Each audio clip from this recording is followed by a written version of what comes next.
Salam sepak bola, teman-teman netizen atau warganet yang saya hormati semuanya. Welcome back ke konten terbaru dari channel YouTube Triple B. Dan di konten terbaru hari ini, saya ingin memberikan analisa atau review dari pertandingan FIFA Matchday antara Tim Nasional Indonesia versus Oman yang berakhir untuk kemenangan Tim Nasional Indonesia dengan skor telak 3-0. Saya ulangi, yang berakhir untuk kemenangan Tim Nasional Indonesia dengan skor telak 3-0. Saya ulangi, satu kali lagi teman-teman, yang berakhir untuk kemenangan Tim Nasional Indonesia kita dengan skor telak 3-0. Kenapa saya mengulangi skor akhir dari pertandingan semalam?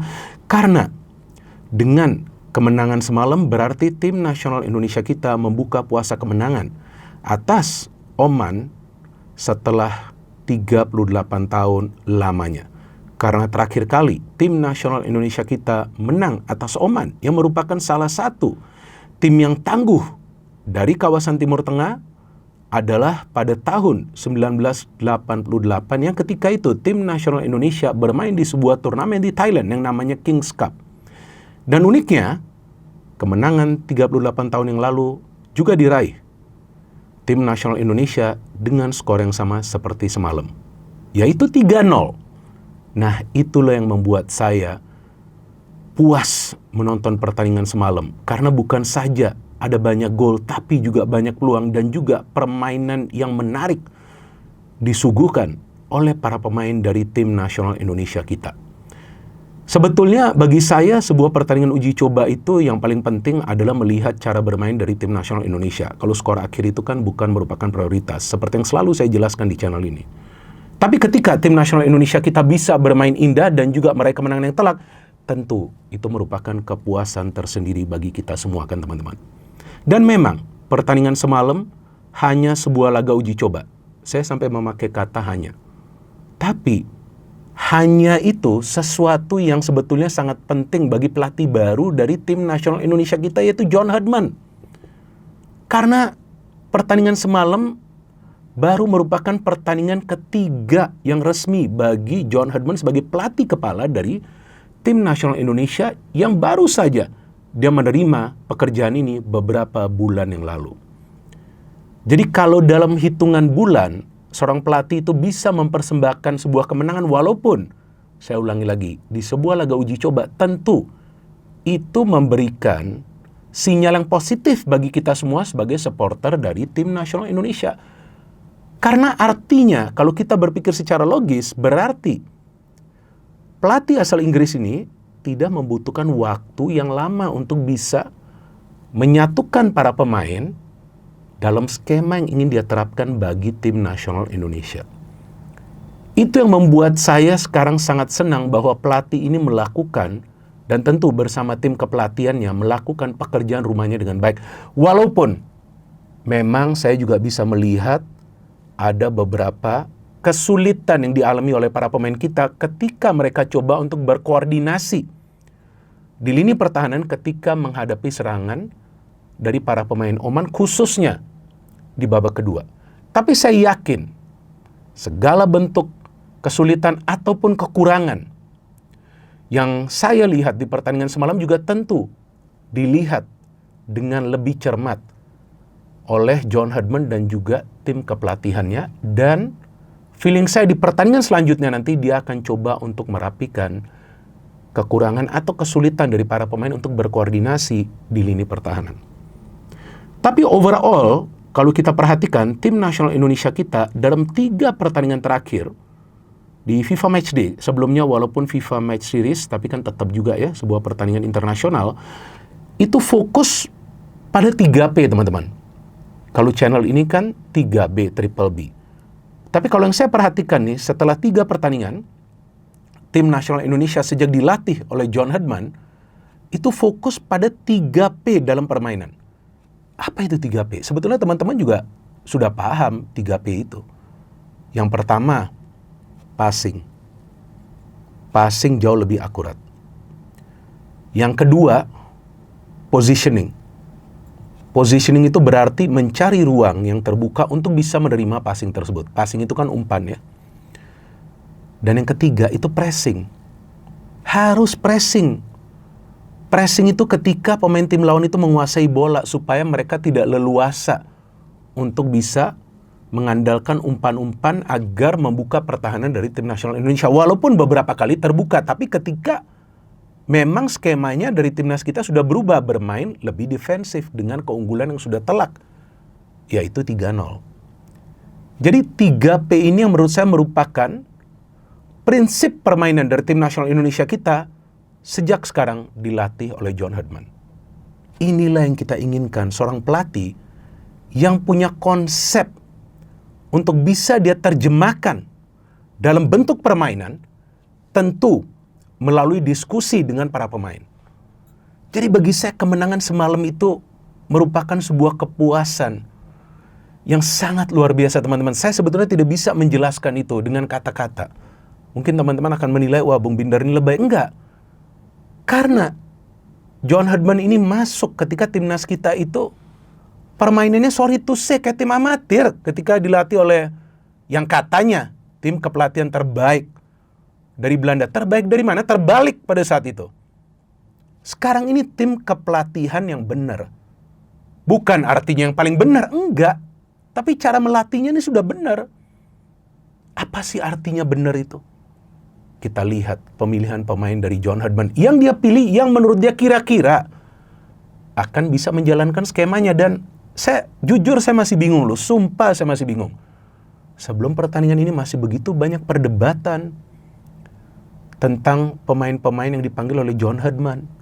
Saya juga memang mempertanyakan beberapa pemain yang tidak dipanggil dan juga ada pemain yang dipanggil. Tapi tetap pada akhirnya saya mengatakan biarkan John Herdman memasak. Kasih dong dia ruang dan waktu untuk bisa membentuk core. Ya, artinya inti kekuatan dari tim nasional kita dengan beberapa pemain yang akan dia panggil. Nanti mungkin dia tidak akan panggil, mungkin nanti dia akan panggil. Ini memang sekarang adalah waktunya bagi dia melakukan itu. Jangan dong kita menghakimi pelatih baru ini. Mungkin juga dengan membuat narasi seolah-olah ada pemain titipan.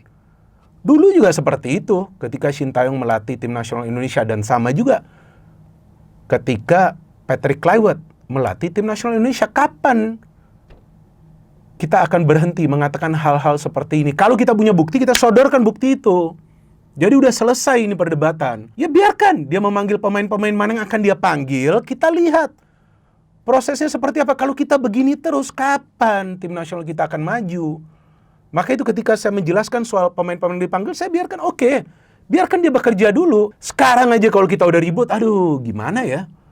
John Herdman bisa bekerja sampai dia perlu memberikan penjelasan di konferensi pers tentang pemain-pemain yang dia panggil. Udah, biarkan dia bekerja. Kalau kita memang mau mempertanyakan, boleh. Kenapa ini gak dipanggil? Tapi gak perlu juga kita seolah-olah menghakimi dia bahwa ada pemain titipan di timnas kita. Sampai kapan kita akan begini, teman-teman? Dan terbukti kan dengan pemain-pemain yang dia panggil. Lihat Matthew Baker dia panggil. Melakukan debutnya di usia 17 tahun. Pemain termuda ternyata melakukan debutnya di tim nasional Indonesia senior. Memang ada pemain-pemain lain yang melakukan debut di usia 17 tahun. Tapi yang paling termuda dia.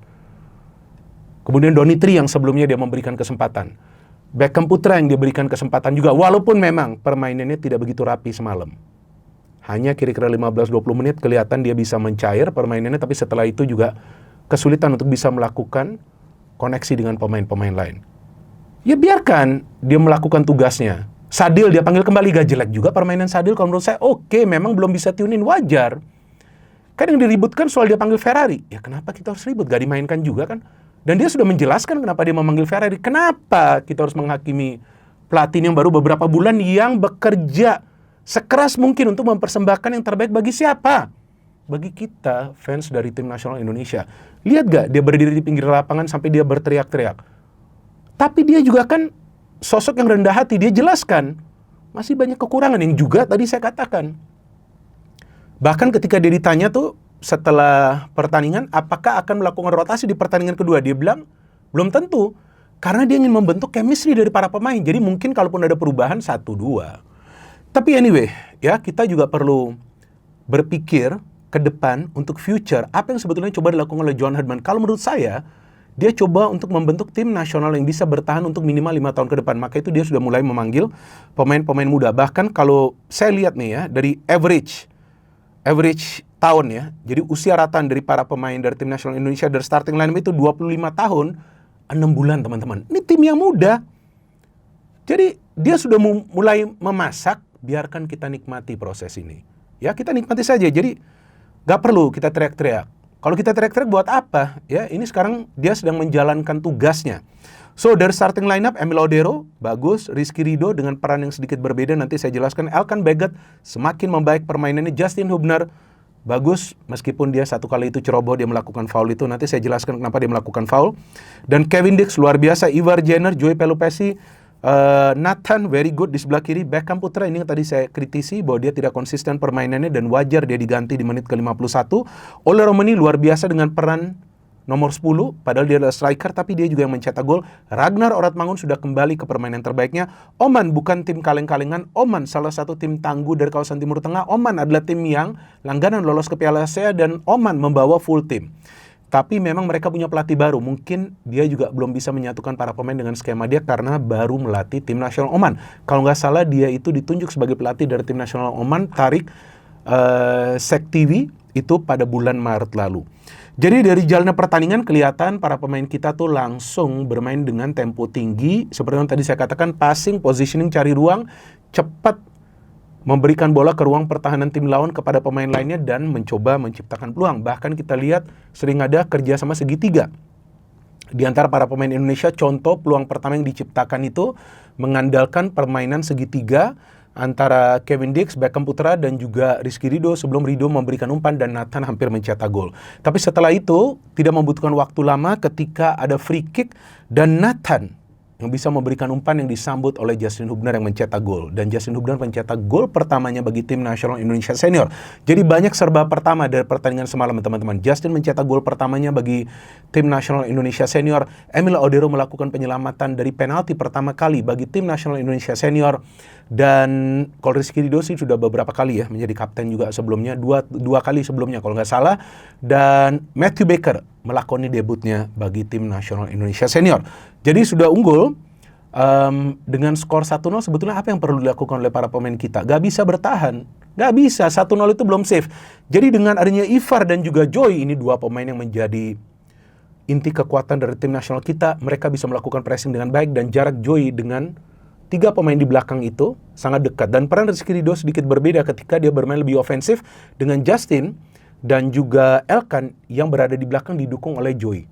Jadi Kevin Dix ini sesekali masuk ke tengah sehingga dia menjadi pemain ketiga yang sering terlibat dalam proses membangun serangan. Kemudian Nathan di sebelah kiri, Ragnar. Jadi ini sudah fluid sekali. Maka itu seperti yang saya katakan sebelumnya dan saya katakan lagi sekarang, masa bodoh dengan formasi. Gak perlu ributkan formasi karena gak ada formasi yang jelas dalam sistem permainan tim nasional Indonesia. Berubah terus. 3-4-3, 3-5-2, 4-3-3, 4-4-2, memang harus seperti itu. Jadi rotasi posisi dari para pemain pun berjalan dengan baik, kecuali yang bermain di sayap. Tapi kalau dari tengah ke depan, tiba-tiba center back juga maju ke depan, tiba-tiba Ivar Jenner dapat bola, itulah yang namanya rotasi permainan dan juga formasi yang selalu berubah. Jadi fluid formation, dan kemudian bisa mencetak gol lagi oleh Romani setelah ada pressing dari Kevin Dix. Dimulai juga sebetulnya dari umpan yang dilepaskan oleh Emil Odero.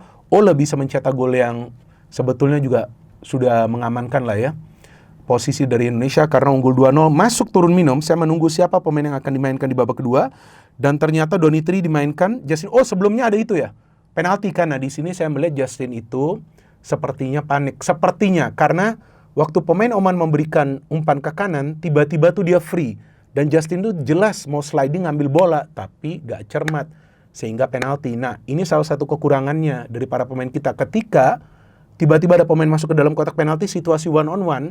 Nah, sering mengambil keputusan secara terburu-buru, seperti melakukan sliding yang dilakukan oleh Justin Hubner. Penalti, tapi Emil luar biasa. Emil bisa membaca arah bola, sehingga menggagalkan penalti dari Hatem Al-Rushadi. Ya, bagus sekali dia menggagalkan itu. Dan di babak kedua, Donitri masuk. Ya, Justin Hubner ditarik keluar, ternyata Donitri mainnya di kanan. Ngeri gak tuh? Sebagai inverted winger. Kemudian Kelvin Verdong masuk, Beckham Putra ditarik keluar, Kelvin bermain di tengah. Bagus memberikan beberapa umpan dan Ragnar bisa mencetak gol ketiga.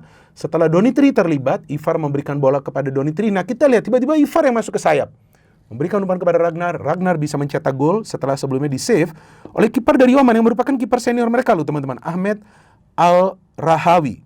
Ya, ini kiper senior mereka. Debutnya dilakukan pada tahun 2018. Al-Rahawi ini bagus juga, beberapa kali melakukan save. Emil sendiri melakukan 3 save, dan kemudian Yakob Sauri masuk, saya lihat dia masih belum begitu cair. Zylstra masuk, oke, 1 kali dia memberikan switch play, dan Matthew Baker masuk, luar biasa Matthew Baker, dia menggantikan Rizky Ridho, walaupun usianya baru 17 tahun, tapi kita melihat dia punya mental yang sangat kuat, ikut terlibat dalam proses menyerang, berani melakukan pressing, sangat tenang di lini pertahanan. Walaupun tadi saya katakan kekurangannya adalah ketika ada koordinasi secara kolektif di pertahanan, bahkan 1 kali ada permainan antara atau interchange passing antara Ridho dengan Elkan Bagot yang hampir memberikan peluang bagi Oman untuk mencetak gol, tapi bisa di-save oleh Emil Odero. Artinya itulah salah satu kekurangan yang perlu juga dibenahi oleh John Herdman. Jadi memang belum 100% sempurna, dan itu wajar karena ini baru permulaan bagi John Herdman. Sadil masuk, ada 1 peluang tapi dia tidak bisa mencetak gol, bahkan tendangannya melenceng. Artinya Sadil harus lebih tenang. Nah, menurut saya kunci jika timnas ini ingin bermain konsisten seperti ini adalah ketenangan. Ada beberapa pemain di pertandingan semalam yang tidak tenang dan terlalu terburu-buru untuk bergerak lebih cepat, padahal itulah momen untuk bisa lebih lama menahan bola atau coba untuk delay possession. Beckham Putra melakukan itu, Ragnar Orotmangun melakukan itu, Sadil Ramdhani melakukan itu, dan ada 1 kali Kevin Dix melakukan itu. Tapi itu wajar karena mereka dalam proses membentuk chemistry di antara mereka semua. Tapi paling tidak John Herdman menepati apa yang dia katakan, bahwa dia ingin tim nasional Indonesia kita bermain dominan di setiap pertandingan, walaupun ini bermain di kandang sendiri. Dan saya berharap nanti suatu hari tim nasional Indonesia akan bermain away ketika uji coba, tapi paling tidak permainan dari tim nasional Indonesia sudah beda total dari sebelumnya yang ditangani oleh Patrick Kluivert dan juga bermain ofensif. Permainan ofensif boleh, tapi yang penting pressing itu harus kuat. Ini juga baru permulaan bagi John Herdman, jadi gak perlu lebay ya, gak perlu hype-nya, gak perlu tinggi. Kita menikmati proses dari John Herdman, dan tentu kita support terus tim nasional Indonesia. Kita mau kritik boleh, tapi jangan juga kelihatan bodoh dengan memberikan narasi-narasi tanpa bukti. Itu yang paling penting teman-teman. No hate, no politics, only football. Salam sepak bola.